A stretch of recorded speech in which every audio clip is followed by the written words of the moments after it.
আসসালামু আলাইকুম viewers, Sabinus কিচেনে তোমাদের স্বাগত জানাই। আজ আমি তোমাদের কাছে নিয়ে চলে এসেছি আমসুটো ও কাজুর চাটনি। এই রেসিপিটা খুবই দারুণ হয়, আশা করছি তোমাদের খুবই ভালো লাগবে। Yes.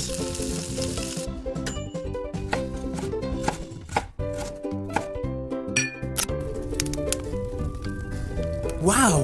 এখানে আমি আমকে শুকনো করে রেখেছিলাম, সেটা এবারে একটি জায়গায় নিয়ে পানি দিয়ে ভালো করে ধুয়ে নিচ্ছি। ধুয়ে নিয়ে তাতে পানি দিয়ে আমি আমসুটোটা 10 মিনিটের জন্য ভিজিয়ে রাখছি। এখানে আমি কাজু বাদাম 1 মুঠো নিয়ে পানি দিয়ে পেস্ট করে নেব। 10 মিনিট পর আমসুটোগুলো আবার আমি ভালো করে ঘষে ঘষে ধুয়ে পানিটা ফেলে দিচ্ছি।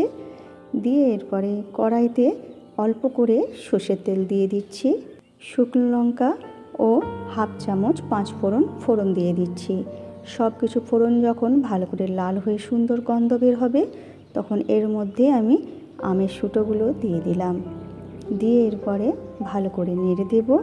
এর মধ্যে এবারে হাফ চামচ অল্প করে একটু হলুদ দিয়ে দিচ্ছি। হাফ চামচও দেওয়ার প্রয়োজন নেই, অল্প করে হলুদ দিলেই হবে। এরপর নেড়ে দেবো ভালো করে। নেড়ে দিয়ে কাজু বাদামের পেস্টটা দিয়ে দিলাম। জায়গাটি ধুয়ে পানি দিয়ে দিচ্ছি। কিছুক্ষণ কষিয়ে নেব, হলুদের গন্ধ চলে যাওয়া পর্যন্ত। তোমরা একবার এই কাজু বাদাম দিয়ে আমসুটোর এই চাটনিটা বানিয়ে দেখো, এত দারুণ হয়, অনুষ্ঠান বাড়ির মতোই খেতে লাগবে। পরিমাণ মতো লবণ দিয়ে দিচ্ছি, দিয়ে এরপরে পানি দিয়ে দিচ্ছি। পানি দিয়ে এরপরে আরেকটু আমি পানি দিয়ে দেব। এরপর ভালো করে নেড়ে দেব, দিয়ে ঢেকে হতে দেব। দিয়ে এই রকম ঘনত্ব রাখবো, রেখে এরপরে 2 চামচ চিনি দিয়ে দিচ্ছি। চিনিটা তোমাদের পরিমাণ মতো তোমরা দিয়ে নিও, কম বা বেশি পরিমাণে। এরপর ভালো করে নেড়ে দেব। নেড়ে দিয়ে এবারে নামিয়ে নিয়ে তোমরা পরিবেশন করো খাবারের শেষ পাতে। আমার রেসিপিটি তোমাদের ভালো লাগলে লাইক, কমেন্ট, শেয়ার করে পাশে থেকো। আমার রেসিপিটি ফেসবুক থেকে দেখলে ফলো করে দিও, ইউটিউব থেকে দেখলে সাবস্ক্রাইব করে পাশে থেকো।